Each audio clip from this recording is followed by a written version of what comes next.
हम अन्याय के खिलाफ लड़ेंगे। संविधान को मानोगे या नहीं मानोगे? किसी को भी अन्याय होता है, इसका उपाय हमारे संविधान के अंदर निहित है। अदालतें बनी है, विधानसभाएं बनी है, जिला पंचायतें बनी है, तहसील पंचायतें बनी है। ये पूरी व्यवस्था को नकार कर हाथ में हथियार उठा लोगे? ऐसा कैसे चलेगा? और जस्टिफाई जो करे उनको मैं कहना चाहता हूं, वो समय चला गया। ये नरेंद्र मोदी की सरकार है, जो हथियार उठाएगा उसको हिसाब चुकाएगा। इस तरह से नहीं चलेगा। सरकार संवेदनशील है, सभी समस्याओं को सुनना चाहती है, निराकरण भी चाहती है। यही संसद ने ढेर सारी योजनाएं बनाई है, मगर इसका इंप्लीमेंटेशन भी आप नहीं करने दोगे, क्योंकि आपकी आइडियोलॉजी और आपका अवैध शासन वहां पर चलता रहे।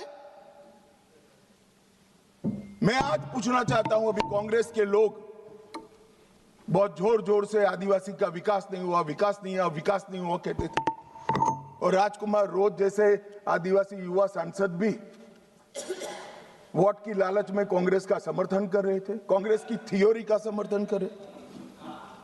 मैं उनको पूछना चाहता हूं, भाई 75 साल में 60 साल तो शासन आपने किया, आदिवासी अभी तक विकास के बगैर क्यों बच गया? विकास तो अब आकर नरेंद्र मोदी जी कर रहे हैं। 60 साल तक उसको घर नहीं दिया, उसको पानी नहीं दिया, इसके लिए स्कूल नहीं बनी, मोबाइल टावर नहीं पहुंचने दिए, बैंक की फैसिलिटी नहीं पहुंचने दी, और अब आप हिसाब मांग रहे हो। अरे भाई, जग थोड़ा तो अपने गिरेबान में झांक कर देखो कि दोषी कौन है। मान्यवर, मैं पूरा बताऊंगा। मान्यवर, 12 राज्य, छत्तीसगढ़, तेलंगाना, आंध्र प्रदेश, ओडिशा, महाराष्ट्र, मध्य प्रदेश, झारखंड, बिहार, बंगाल, केरल, कर्नाटक का कुछ हिस्सा और उत्तर प्रदेश के 3 जिले, ये पूरा रेड कॉरिडोर बनाकर रखा और वहां कानून का शासन समाप्त कर दिया। 12 करोड़ लोग गरीबी के अंदर सालों तक जीते रहे, किसी ने चिंता नहीं की। हजारों युवाओं की मृत्यु हुई। एक एनजीओ की अगर मान ले तो इधर और साइड से 20,000 युवा मारे गए। कई पूरा जीवन दिव्यांग बन गए, अपाहिज बन गए, नर्क का जीवन जी रहे हैं और उनके तक विकास भी नहीं पहुंचा। मान्यवर, कौन जिम्मेदार है इसके लिए?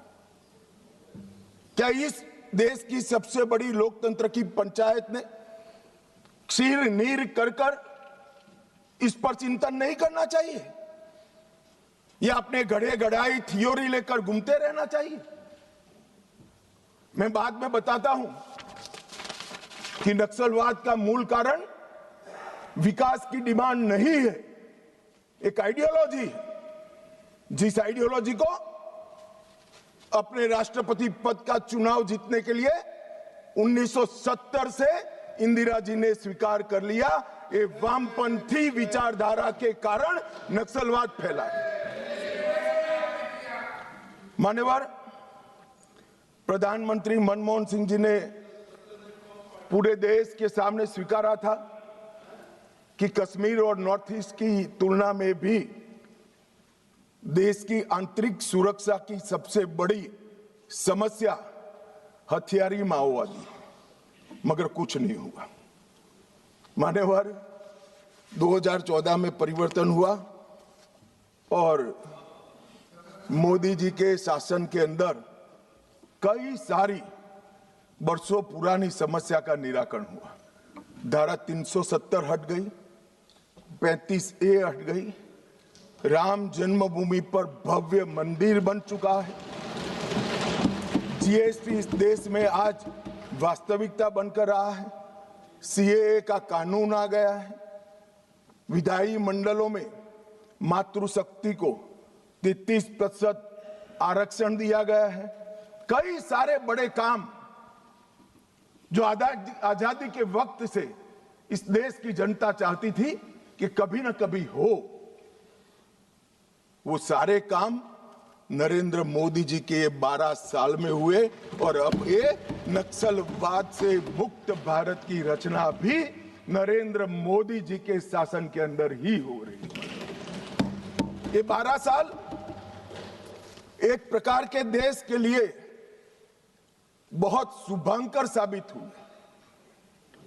देश को गरीबी से मुक्ति दिलाने के लिए, देश के युवाओं के लिए नई शिक्षा पद्धति लाने के लिए, देश की आंतरिक और बाह्य सुरक्षा को सुनिश्चित करने के लिए, इस देश के मूलों से न जुड़ी हुई पॉलिसियों को दरकिनार करने के लिए ये 12 साल में बहुत कुछ हुआ है।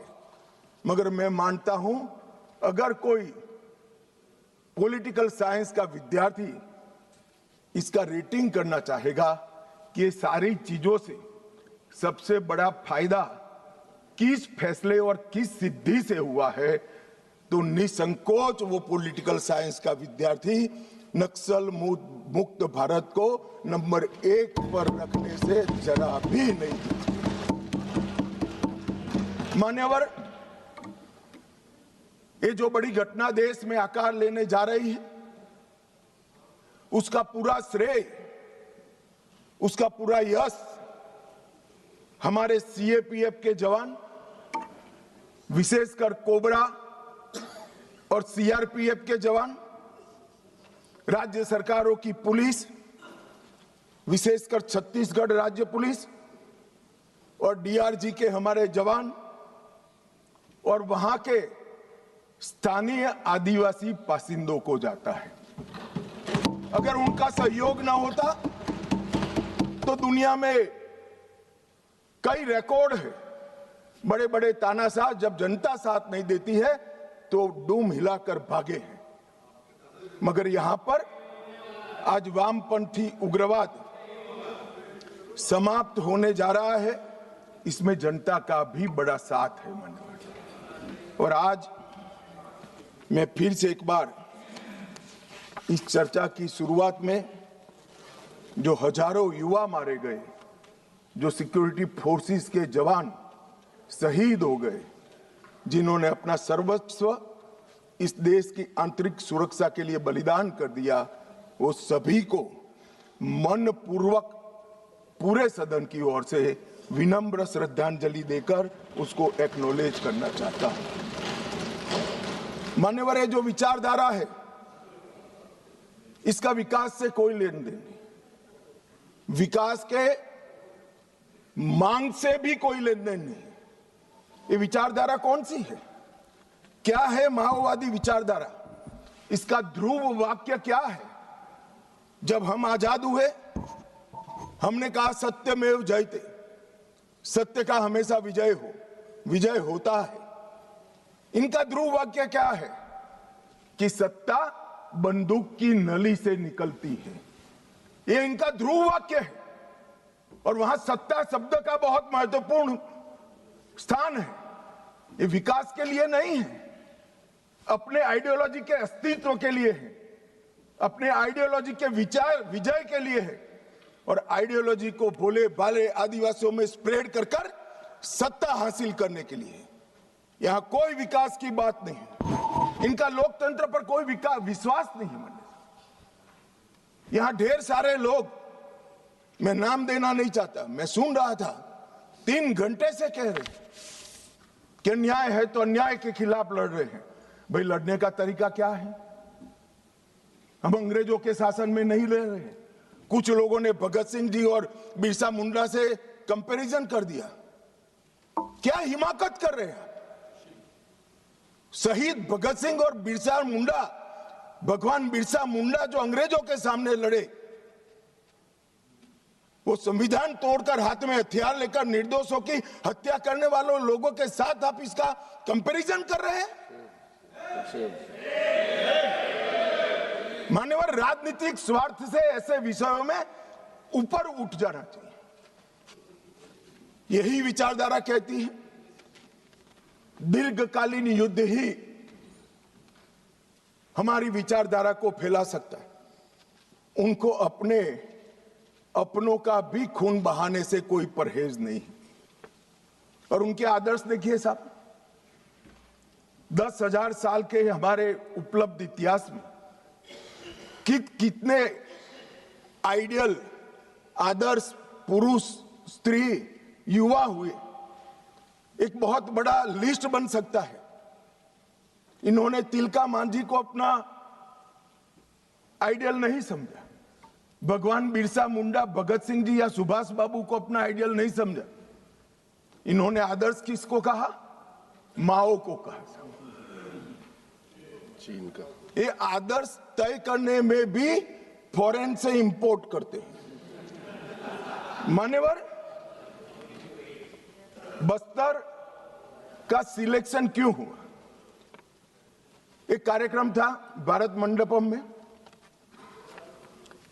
बस्तर क्षेत्र से जो अच्छी शिक्षा दीक्षा प्राप्त करे थे ऐसे युवाओं के साथ मेरा इंटरेक्शन था। तो मेरे नाश्ते के टेबल पर एक बच्ची बैठी थी।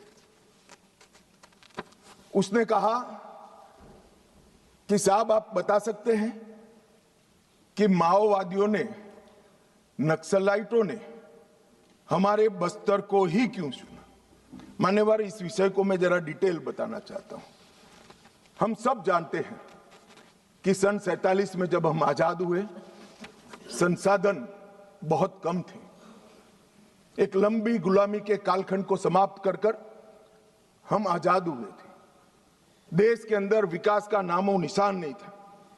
दशकों तक, लगभग 2 सदी तक इस देश को गुलामी में लूटा गया। जब नया राज्य बना तो राज्य की पहुंच कुछ क्षेत्रों में सीमित रह गई थी ही नहीं, बढ़ानी थी। ये तो समय जाते जाते बढ़ेगी। और मान्यवर, क्योंकि संसाधन कम थे, रेवेन्यू कम थी, तो विकास भी परकोलेट होते होते हर क्षेत्र में एक साथ नहीं पहुंचता है। अगर रोड बनाने तो पूरे देश के एक साथ नहीं होते, अगर बिजली पहुंचानी है तो पूरे देश में एक साथ नहीं पहुंच सकती। तो दूर दराज के क्षेत्रों तक स्टेट की पहुंच की कैपेसिटी सीमित, वहां पर विकास नहीं पहुंचा था। राज्य का इकबाल, स्टेट का इकबाल वहां बुलंद नहीं हुआ था। अब ये कह रहे कि अत्याचार के खिलाफ, भाई अगर स्टेट पहुंचा ही नहीं था, सुनियोजित भेदभाव का वातावरण ही नहीं था, तो वहां अत्याचार कैसे हो गए? मान्यवर, एक कहानी घड़ी जा रही है। सच्चाई ये है कि इन्होंने पूरे रेड कॉरिडोर को इसलिए चुना था क्योंकि वहां स्टेट की पहुंच कम थी। इसलिए भोले भाले आदिवासियों को बरगलाकर इनके हाथ में हथियारें पकड़ाई।